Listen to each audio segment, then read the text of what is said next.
Hello and welcome back to Tommy Time. I'm back working on this Troy-Bilt Super Bronco that I picked up a couple weekends ago for 20 bucks.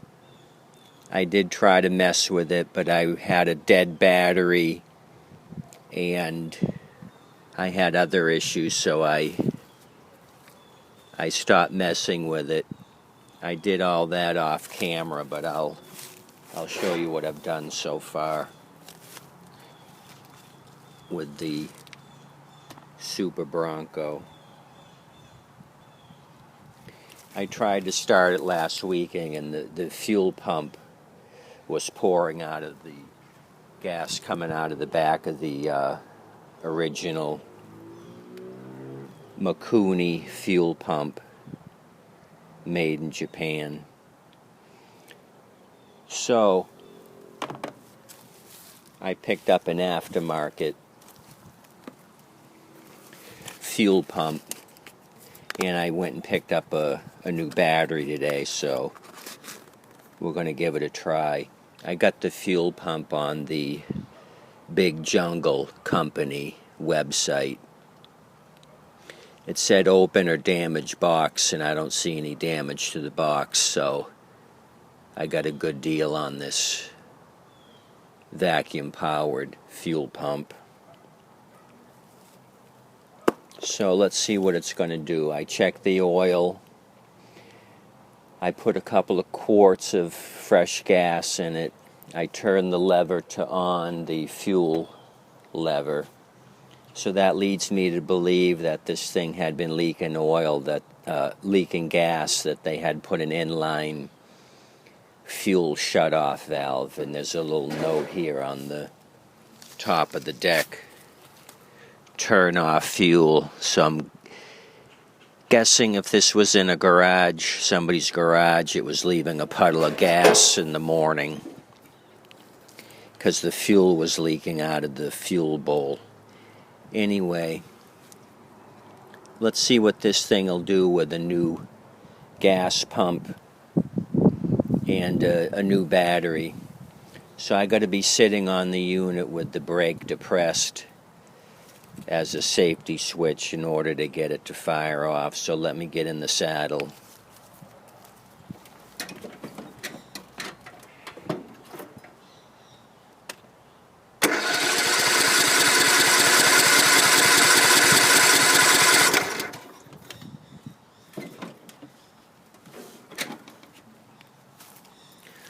Well, that turned over a lot better than it did last weekend. So I'm going to put some happy juice in the carburetor and see if it fires off.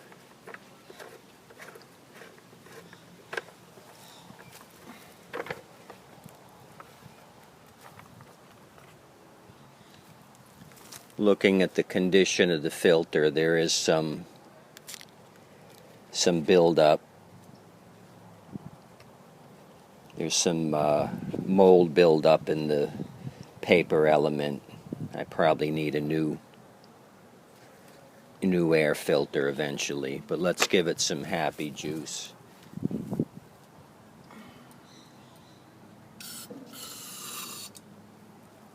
Okay, I just gave it a healthy dose, and let me jump back in the saddle and see what it'll do.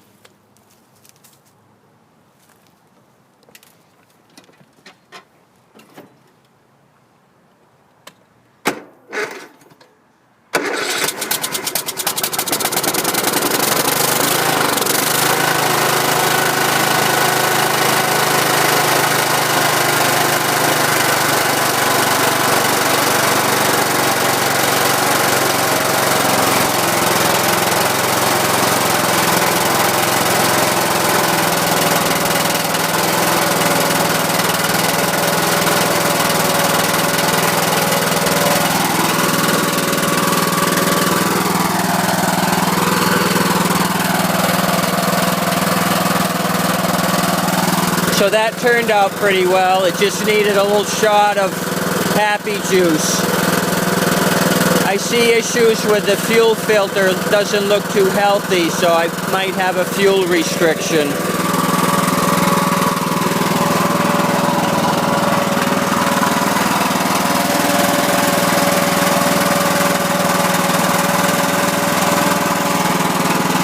So this is the one with the spindle missing on the right side here.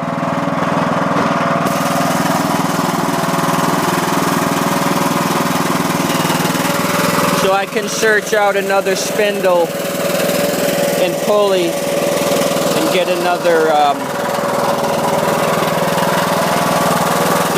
belt for it, possibly, if I want to take it that far. I just might sell it as a project with the engine running.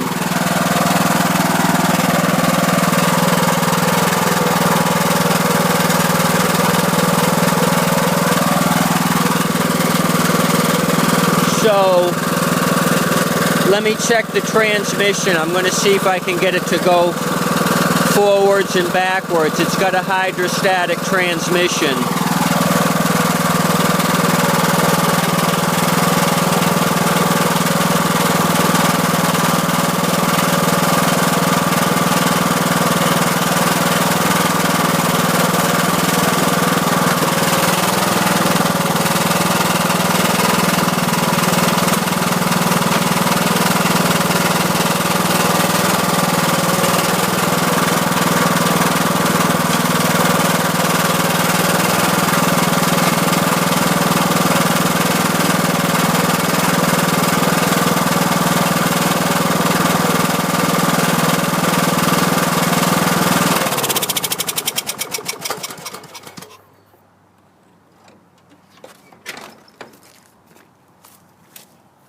Well, I'm pretty happy with that. We got locomotion and it started, so now will be the real test. I'll get back on it and see if it fires again without any happy juice. And then we'll discuss future possibilities with this fine Super Bronco.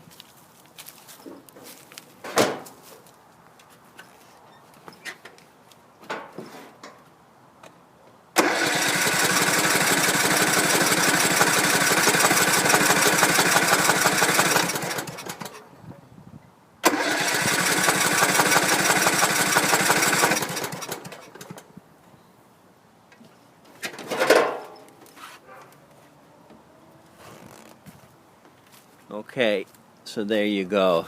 We need some more work on the fuel delivery system. I noticed a lot of the hoses here are in rough shape. They're collapsed. Fuel filter is pretty raunchy. I'll bring you down so you can see. See what's going on here. See, all the fuel line up here is collapsed. It's squashed. So that's no good. I got to replace this. This is probably 1/4 inch line, I'm guessing. So I'll mess with that, and then the fuel filter doesn't look too promising. I see a lot of crap floating around in that. So I'll tinker with the carburetor a little bit more. I may even take it off and clean it, since it sounded so good and it moved forward and backwards. I think this one will have potential for $20. The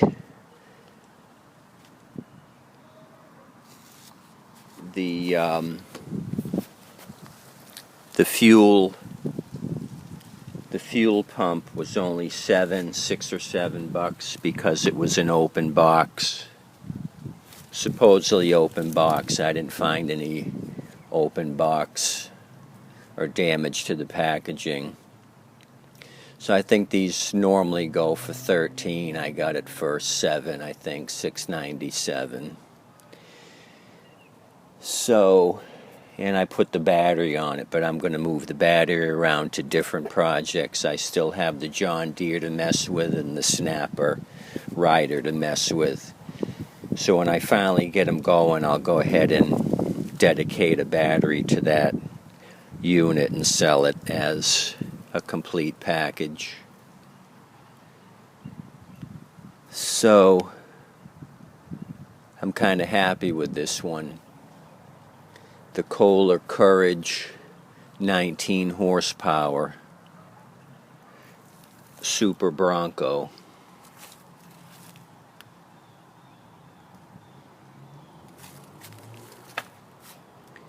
Somebody had tampered with the safety switch here under the seat. If you can see that, they've got a wiring nut here. When I first tried to start it,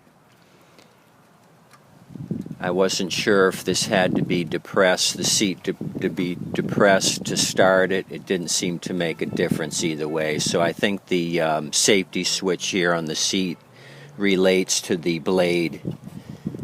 The blade will not engage unless you're sitting in the seat.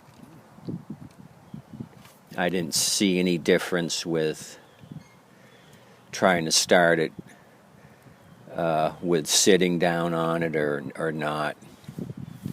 So somebody's already been in here and messed with the safety switch. I don't like to see that, because you never know if they knew what they were doing. They could actually kill the engine by splicing these two together on some of the models, so you never can tell. You got to kind of double check their wiring mess ups.